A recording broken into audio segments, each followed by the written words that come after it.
Hello viewer. I hope you are doing well. आज हम basically start करेंगे हम अपना CEH सर्टिफाइड एथिकल हैकिंग की हमने सीरीज स्टार्ट की है, जिसमें हम आज पढ़ेंगे कुछ बेसिक चीज़ें और फिर हम आगे से लैब्स हमारी स्टार्ट हो जाएंगी। तो बेसिकली हमारा पढ़ने के लिए एक हमारे पास ना इन्फो सिक्योरिटी कॉन्सेप्ट होता है, जिसे हम इन्फोसेक कॉन्सेप्ट भी कहते हैं। उस कॉन्सेप्ट में हमारे पास info security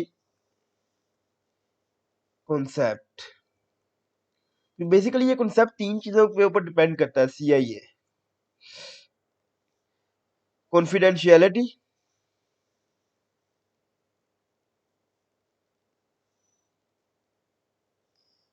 integrity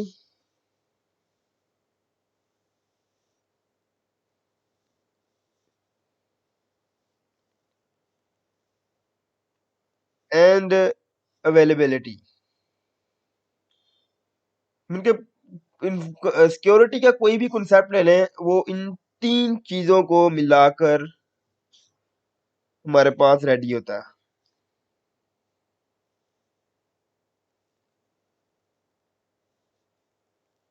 confidentiality, integrity and availability. Confidentiality क्या है? डाटा को इंक्रिप्शन करना है, डाटा की इंक्रिप्शन करना है इस कॉन्फिडेंशियलिटी। इंक्रिप्शन कह सकते हैं, छुपाना कह सकते हैं डाटा को, या मैं आसान लफ्जिंग यूज करूंगा, वर्डिंग यूज करूंगा, ताकि आपको जो है ना आसानी से मेरी बातें समझ आ जाए। तो कॉन्फिडेंशियलिटी मीन इंक्रिप्ट, डाटा को इंक्रिप्ट कर देना, छुपा लेना, डाटा को हाइड कर लेना उसकी। This is called confidentiality. Is the first concept in info security. And the second concept is integrity. Integrity mean trustworthiness of the data. Mean कि डाटा जिधर जा रहा है विदाउट मैनिपुलेशन जाए, without manipulating of data, mean कि जिधर हम पहुंचाना चाह रहे हैं उसकी मैनिपुलेशन ना हो डाटा की। Trustworthiness, that's called integrity. And the last thing is availability, mean कि only available to the authorized user, mean कि जिसको ऑथराइज चाहिए सिर्फ उससे ही अवेलेबल हो, हर किसी को अवेलेबल ना हो। इंटेग्रिटी को हैशिंग भी कहा जा सकता है। And availability mean authorize to a authorized person only, नहीं डाटा की अवेलेबिलिटी सिर्फ एक ऑथराइज पर्सन को ही हो।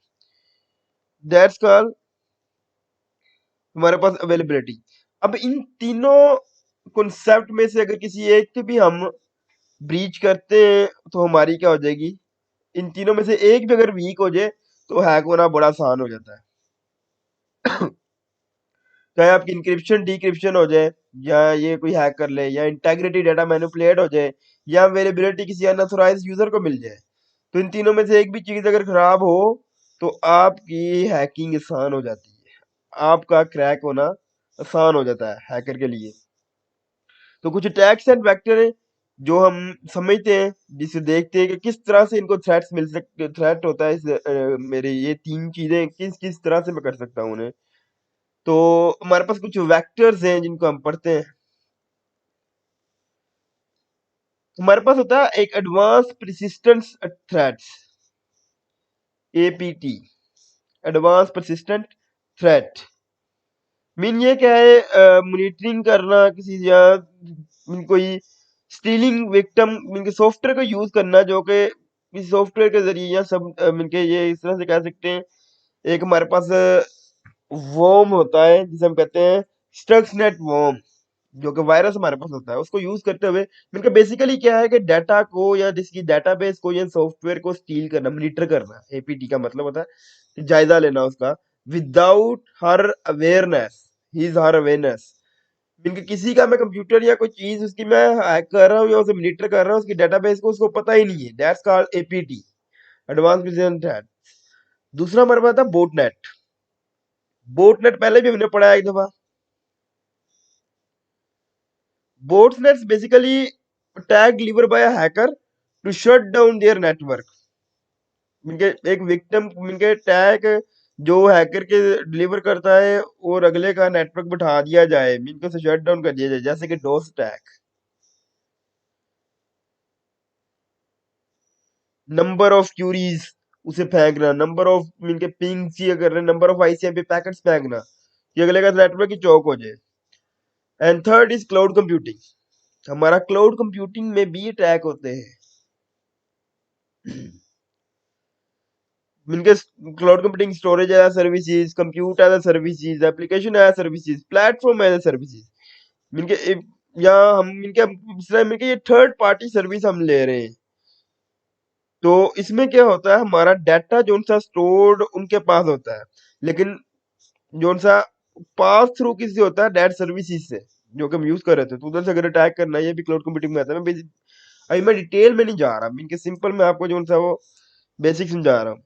और इनसाइड द नेटवर्क अटैक, ये भी हमारे पास एक अटैक होता है जिसका पता भी होगा कई लोगों को। Inside the network attack mean already has access of that network, ये नेटवर्क के अंदर जाके अटैक करना। फिर हमारे पास मोबाइल थ्रेट्स भी होते हैं, जिसमें वायरस, वर्म्स, इनके हमारे पास इस तरह सिस्टम्स में आते हैं और वो काम करते हैं। और आउटसाइड द नेटवर्क अटैक,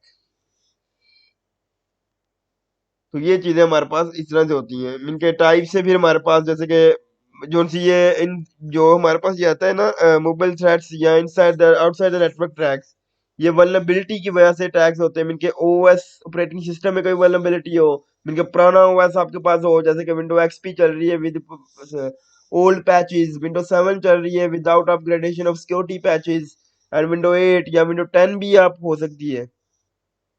तो उसमें ये ओएस जोन सा है ना, अगर उसमें कोई हमारा ओएस के जरिए या मिसकॉन्फ़िगरेशन है आपकी सर्वर की, या एप्लीकेशन लेवल वल्नरेबिलिटीज है, या आप डिफॉल्ट पासवर्ड किसी डिवाइसेस आपने नेटवर्क लगाई, जैसे कि हमारे बहुत ज्यादा होता है कि राउटर लगाते हैं किसी भी सर्विस प्रोवाइडर का, तो उसके डिफॉल्ट ही यूजर नेम पासवर्ड रहने देते हैं। तो वहां से भी एक्सेस हो सकता है, हमारा ये नेटवर्क इनके एक्सेस किया जा सकता है। तो ये हमारे पास बेसिकली मैंने थोड़े से आपको बताए हैं चीजें कि किस तरह से क्या क्या चीजें हो सकती हैं। अटैक की थोड़ी सी वेक्टर बताएं और थोड़ी सी चीजें समझाई। तो अब आगे हम देखते हैं hacking phase.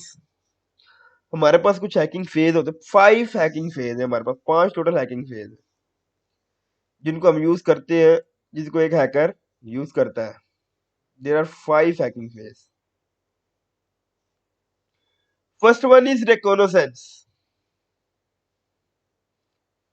First one is रिकॉनोसेंस।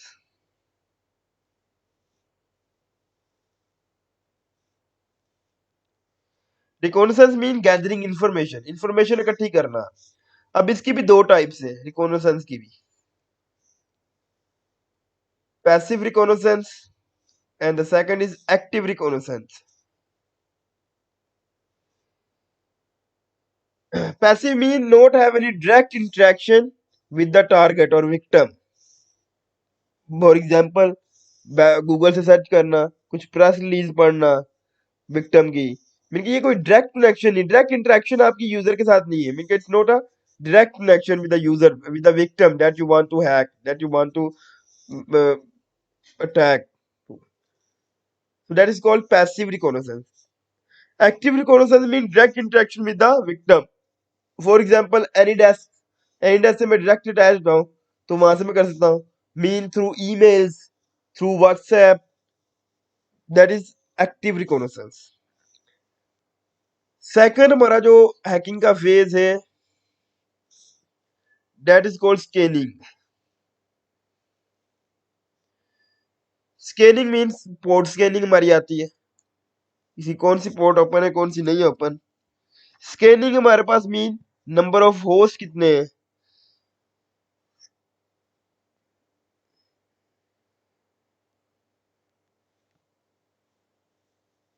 And हमारे पास स्कैनिंग मीन के हमारे पास नंबर ऑपरेटिंग सिस्टम कौन सा चल रहा है, उसमें कितना पैच लेवल है, that's called scanning. This is second phase of our. Third phase is gaining access. जब हमारी रिकॉग्निसेंस हो जाती है, स्कैनिंग हो जाती है, देन हम एक्सेस करते हैं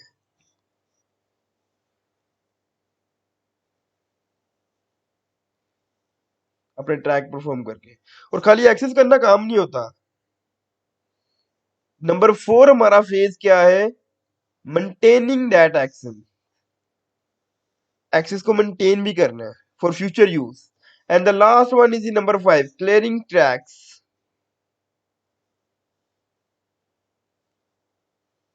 मीन अपने फुटप्रिंट खत्म करना। अपने जो फुटप्रिंट है उनको खत्म करना, दैट्स कॉल्ड